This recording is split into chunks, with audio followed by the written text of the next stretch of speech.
नमस्कार दोस्तों, मैं नीरज श्रीवास्तव। आप सभी लोग देख रहे हैं नियो मीडिया। दिल्ली की वोटिंग खत्म हो गई है और जितने भी प्रत्याशी इस इलेक्शन में खड़े थे, अब उनके दिल की धड़कन बढ़ चुकी है कि कौन जीत रहा है या कौन हारेगा। दरअसल बात यह है कि जितने भी एग्जिट पोल आज तक आए हैं, वो सारे एग्जिट पोल इस आंकड़े पर आते हैं कि कितने परसेंट वोटिंग हुई है। बहरहाल 2024 के केंद्र के इलेक्शन के बाद चाहे स्टेट के जितने भी इलेक्शन हुए हों, इलेक्शन कमीशन ने कभी भी सही वोटिंग परसेंटेज रात तक नहीं डाला। इस वजह से जितने भी एग्जिट पोल हैं, जो भी वोटिंग खत्म होने के बाद आते हैं या 1 या 2 दिन बाद आते हैं, उसमें बहुत बड़ा आप चेंज देखेंगे। बहरहाल एग्जिट पोल और जो एंड रिजल्ट आता है, दोनों भी मैच नहीं करते। विगत कुछ महीने कह लीजिए या 1-1.5 सालों से कह लीजिए, जितनी बड़ी बड़ी संस्थाएं हैं, उनके चाहे ओपिनियन पोल हो या एग्जिट पोल हो, हमेशा फेल होते हुए दिखेंगे। अब चूंकि जो मेन स्ट्रीम मीडिया है, वो एग्जिट पोल अगर बीजेपी के पक्ष में जाता है तो प्रयास यही करता है कि एग्जिट पोल सही हो, और अगर विपक्ष में जाता है बीजेपी के तो यही प्रयास करता है उनका एग्जिट पोल गलत हो जाए। वो गलत में भी उतना ही खुशी महसूस करते हैं जितना कि सही में खुशी महसूस करते हैं। बहरहाल उनकी हमेशा ये उम्मीद रहती है कि बीजेपी ही जीते। और इसी तर्ज पर अगर हम देखें तो दिल्ली में भी जो एग्जिट पोल आने वाले हैं, हमारा एग्जिट पोल इस बात पर आधारित है कि इलेक्शन कमीशन ने वोटिंग खत्म होते होते कितने परसेंट वोट बताए हैं, प्लस 1 महीने में जिस तरीके की राजनीति दिल्ली में हुई है वो है, और तीसरा किस तरीके के विपक्ष एक दूसरे पर जो आरोप प्रत्यारोप करते रहे हैं उस पर आधारित है। और जो सबसे महत्वपूर्ण आधार है वो ये है किस तरीके के वोटर वोटिंग बूथ तक गए हैं और वो किस पार्टी के लमसम चेहरे से दिखते हैं। इस पर आधारित है हमारा पूरा एग्जिट पोल। लेकिन एग्जिट पोल में किसको कितनी सीटें मिल रही हैं, इसको हम उजागर करने से पहले आपको जरा बताना चाहेंगे कि दिल्ली में 3 बड़ी पार्टियां आमने सामने थी इस बार इलेक्शन में। पहली बीजेपी, जो कि लगभग 25 सालों से सत्ता से बाहर है दिल्ली के, लेकिन केंद्र में लगातार तीसरी बार सरकार बनाकर और महाराष्ट्र और हरियाणा में बम्पर जीत के साथ ये उम्मीद लगाकर बैठी कि दिल्ली की जनता भी उनको आशीर्वाद देगी और उन्हीं का मुख्यमंत्री बनेगा। दूसरी तरफ आम आदमी पार्टी, जो कि लगातार 2 बार से लगभग 90% से ज्यादा सीटें पाकर दिल्ली की सत्ता पे बैठी हुई है, और अरविंद केजरीवाल 2 बार के सीएम रहे हैं। ये अलग बात थी कि वो जेल में थे तो उस समय उन्होंने सीएम पद से इस्तीफा दे दिया था और आतिशी जी सीएम बन गई थी। आतिशी जी का कार्यकाल बहुत कम था, इस वजह से वोटर उनके चेहरे को वोट ना दे करके अरविंद केजरीवाल जी या कह लीजिए आम आदमी पार्टी के नाम पर वोट कर रहे थे। तीसरी बड़ी पार्टी है कांग्रेस, जो कि लगातार 2 बार से 0 सीट पा रही है और देखा जाए तो 10 साल से सत्ता से बाहर है। लेकिन केंद्र के इलेक्शन के रिजल्ट के बाद कांग्रेस में थोड़ी सी जान आई थी और वो लगभग 99 सीट जो पाई थी केंद्र में, उसका असर उसको स्टेट्स के इलेक्शन में भी देखने को मिला। हरियाणा में उसका परफॉर्मेंस बहुत अच्छा था, इवन महाराष्ट्र में खराब था, लेकिन इंडिया गठबंधन एकजुट होकर चारों स्टेट में लड़ा और 2-2 से इंडिया और इंडिया गठबंधन टाई रहा। लेकिन दिल्ली की लड़ाई एकदम अलग है। दिल्ली की लड़ाई में ना कोई इंडिया गठबंधन लड़ रहा है, ना कांग्रेस चाह रही थी कि इंडिया गठबंधन की तर्ज में जैसे अदर स्टेट्स में लड़ी है वो वैसे ही लड़े। अब दिल्ली की ऐसी क्या बात थी कि इंडिया गठबंधन एक साथ नहीं लड़ रहा था, आम आदमी पार्टी और कांग्रेस आमने सामने लड़ रही थी। बहरहाल तीनों बड़ी पार्टियों में कौन से सबसे मजबूत स्थिति में है, किसी भी एग्जिट पोल के आने से पहले ये जानना बहुत जरूरी है। आइए समझते हैं बीजेपी आज जो दिल्ली में इलेक्शन लड़ रही है आम आदमी पार्टी के सामने, अगर देखा जाए तो 2015 और 2020 दोनों को जोड़ दें तो बीजेपी मात्र 11 सीट पाती है। 2015 में 3 सीट और 2020 में 8 सीट पाती है। लेकिन 11 सीट पाने वाली बीजेपी केंद्र में 7 की 7 सीटें पाती है, और उसके बाद भी वो 11 सीट पाने वाली पार्टी आज आम आदमी पार्टी के 62 और 67 सीट पाने वाले आम आदमी पार्टी के सामने आंख में आंख मिलाकर खड़ी है। अगर हम बीजेपी की बात करें तो बीजेपी एक ऐसी पार्टी है जिसमें एक वेल ऑर्गेनाइज्ड रूप में इलेक्शन लड़ा जाता है, यानी कि बीजेपी का जो इंटरनल मैनेजमेंट है वो बहुत स्ट्रांग है। यानी कि बीजेपी एक तरीके से पूरे इलेक्शंस को एक प्रोजेक्ट की तरह लेती है, उस प्रोजेक्ट को पूरा टाइमली खत्म करके विन विन सिचुएशन में आने को तैयार हो जाती है। यानी कि बीजेपी का जो इंटरनल कैडर है वो बहुत मजबूत है। दूसरा, बीजेपी के पास अगर आज हम विपक्षी दल की भाषा में बोले तो सबसे ज्यादा पैसा है, यानी कि पैसा खर्च करने की क्षमता भी ज्यादा है उनको इलेक्शन में। अगर हम दिल्ली के इलेक्शन की भी बात करें तो दिल्ली के इलेक्शन में बीजेपी जिस तरीके का प्रचार अभी तक वोटिंग के टाइम में भी की, वैसा कोई पार्टी नहीं कर सकती। हमारे देश के प्रधानमंत्री जी इस समय कुंभ में नहाने गए हैं और उनका पूरा वीडियो मेन स्ट्रीम मीडिया पर चलाया जा रहा है। अब ये एक तरीके का प्रचार ही है।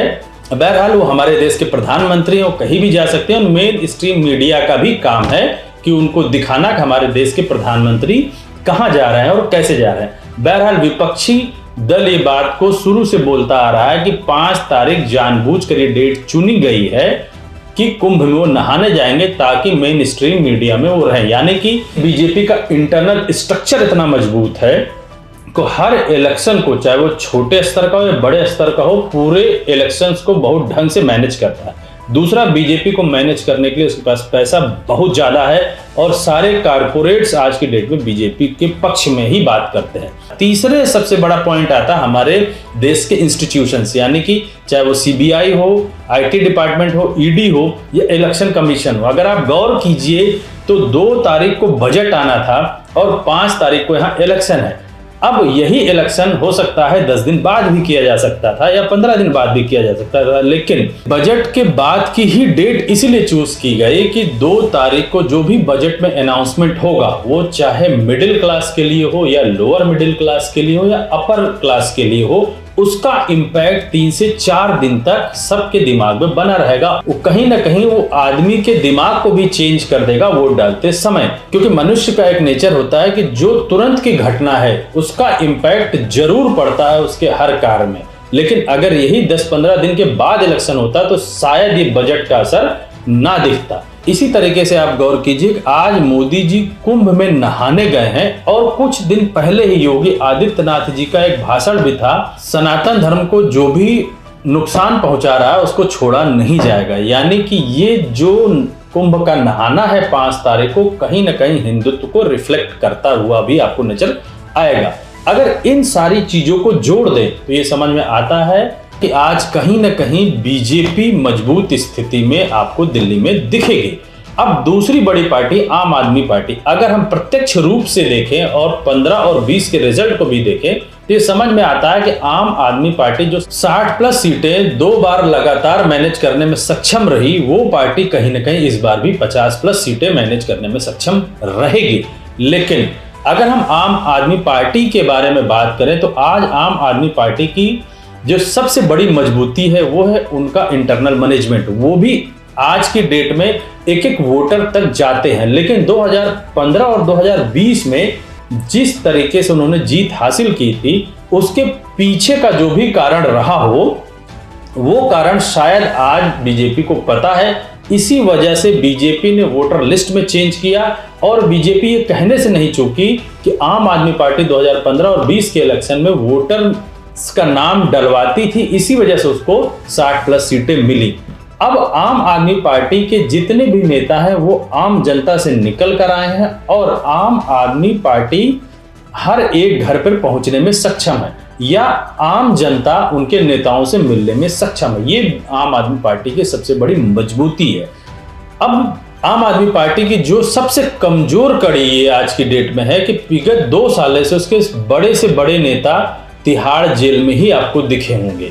इसका इंपैक्ट कहीं ना कहीं दिल्ली की जनता में है और इनके इंटरनल मैनेजमेंट में भी है, जो कि आम जनता तक पहुंचने में सक्षम नहीं रही होगी। क्योंकि किसी भी इलेक्शन को जीतने के लिए या किसी भी गेम को जीतने के लिए आपको पूरा समय चाहिए उसकी प्रिपरेशन के लिए। कहीं ना कहीं बीजेपी कह लीजिए या बीजेपी का मैनेजमेंट कह लीजिए, उसको 2 साल से डिस्टर्ब कर रखा है, जिसकी वजह से आम आदमी पार्टी कहीं न कहीं कमजोर हुई है। और इसका असर अरविंद केजरीवाल जी के इंटरव्यूज में भी दिखता है। जो अरविंद केजरीवाल जी कभी सीट बताने में हेजिटेट नहीं करते थे कि कितनी हम सीट जीत रहे हैं, वही इस बार के इलेक्शन को हेजिटेट भी करने लगे कि हम कितनी सीट जीत रहे हैं बताने में। कहीं ना कहीं उनको ये डर है कि वो 36 सीट आज मैनेज नहीं कर सकते, इस वजह से वो ये नहीं बता पा रहे हैं कि 2025 के इस इलेक्शन में वो कितनी सीटें पाएंगे। अब तीसरी बड़ी पार्टी आती है कांग्रेस। याद कीजिए 2011 का वो पल जिस समय अन्ना हजारे और अरविंद केजरीवाल जी ने मिलकर दिल्ली से कांग्रेस को उखाड़ फेंका था, और ये पूरे देश में मैसेज पहुंचाने में नहीं चूक की थी कि कांग्रेस एक करप्ट पार्टी है। आज कांग्रेस आम आदमी पार्टी के साथ नहीं है। जिस दिन से आम आदमी पार्टी और कांग्रेस का गठबंधन दिल्ली में टूटा, कांग्रेस के बड़े नेता आम आदमी पार्टी पर आरोप लगाने से नहीं चूके और आम आदमी पार्टी भी कांग्रेस पर आरोप लगाने से नहीं चुकी। बहरहाल कांग्रेस इस रेस में तो नहीं है कि उसकी सरकार बनेगी, लेकिन एक चीज जरूर है कि वो इस रेस में तो जरूर है कि आम आदमी पार्टी को बर्बाद कर देगी। जिस तरीके से राहुल गांधी 17 सीट पर, या कह लीजिए कांग्रेस जिस तरीके से 70 सीट पर पूरी मेहनत से लड़ रही है, वो कहीं ना कहीं मान के चलिए कि 2011 और 2013 में जो घटना हुई थी उसका वो पूरा बदला लेने को तैयार है। और ये एक बहुत बड़ा मौका है कांग्रेस के लिए भी कि दिल्ली की सत्ता से आम आदमी पार्टी को उखाड़ फेंका जाए, क्योंकि अगर आम आदमी पार्टी दिल्ली की सत्ता में नहीं आती है तो ये मान के चलिए कि भारत देश के राजनीति से केजरीवाल और आम आदमी पार्टी दोनों गायब हो जाएगी। अब इन तीनों बड़ी पार्टियों की स्थिति हमारे सामने है। बीजेपी एक इस समय ऐसी पार्टी है जो आम आदमी पार्टी के सामने जब तक वोटिंग खत्म हुई है उसके बाद ये समझ में आता है कि बीजेपी आम आदमी पार्टी से कई गुना मजबूत स्थिति में खड़ी है। अगर आम आदमी पार्टी फिर से सत्ता में नहीं आ पाती है तो ये जरूर प्रयास करेगी कि उसको इतनी सीटें मिलें कि वो विपक्ष में आसानी से बैठ सके।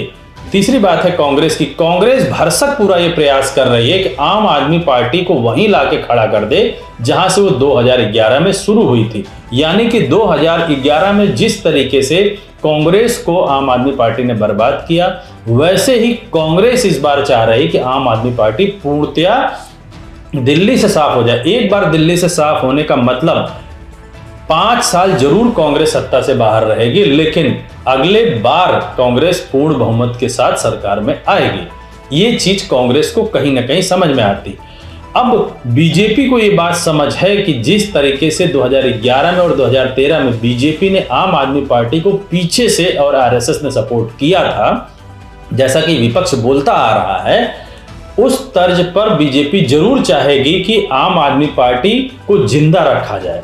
लेकिन जो बीजेपी के कार्यकर्ता हैं, जो बीजेपी के नेता हैं और जिस तरीके से उन्होंने हरियाणा और महाराष्ट्र में जीत हासिल की है, वो पूरे कार्यकर्ता यही चाह रहे हैं कि वैसी ही जीत यहां पर भी हो।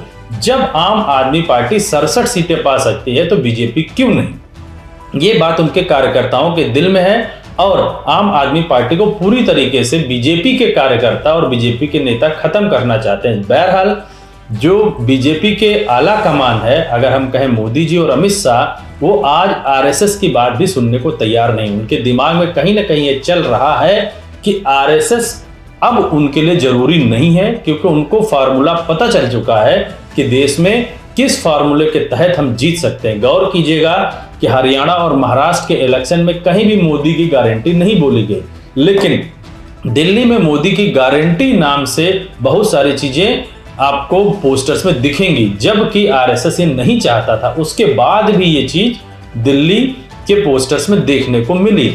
इससे ये समझ में आता है कि आरएसएस अब कहीं भी नहीं है बीजेपी के लिए, क्योंकि बीजेपी के जो नेता और जो कार्यकर्ता बोल रहे हैं वही आज की डेट में अमित शाह या हमारे मोदी जी कर रहे हैं। इससे कहीं ना कहीं ये समझ में आता है कि दिल्ली में बीजेपी बहुत बड़ी जीत की ओर बढ़ रही है और इसमें कोई दो राय नहीं कि आने वाले समय में दिल्ली में बीजेपी की सरकार बनने जा रही है। अब हम एग्जिट पोल की अगर हम बात करें तो जिन आंकड़ों को हमने खंगाला उससे तो ये समझ में आता है कि बीजेपी 68 से 69 सीट दिल्ली में पाने जा रही है। इसी वजह से हम एक एक सीट की एनालिसिस नहीं दिखा रहे हैं। ये मान के चलिए कि दिल्ली में 69 सीट 70 में से बीजेपी पा रही है। जो एक सीट आम आदमी पार्टी को मिल रही है वो आतिशी जी की है और उनके सामने बिधोरी जी खड़े हैं। चूंकि बीजेपी इंटरनली नहीं चाहती कि बिधोरी जी वो सीट जीते, इस वजह से वो सीट आम आदमी को पार्टी को मिल रही है। अब आप सोच रहे होंगे कि एग्जिट पोल में हमने 70 में से 69 सीटें क्यों दी। आप जरा हरियाणा और महाराष्ट्र के इलेक्शन को देखिए। महाराष्ट्र में जितनी सीटों पर इलेक्शन लड़ी थी बीजेपी, उसमें लगभग सारी सीटें जीत गई। हरियाणा में जो उन्होंने प्रयोग किया था वही सेम महाराष्ट्र में प्रयोग किया और जिसका असर उनको देखने को मिला। सेम वही प्रयोग वो दिल्ली में करेंगे, ये उनकी मजबूरी है, चाहे कितना भी कोई कह ले, क्योंकि उनके कार्यकर्ता और नेता इस बात को मानने को तैयार नहीं है कि अब वो आरएसएस के कहने पे चलेंगे।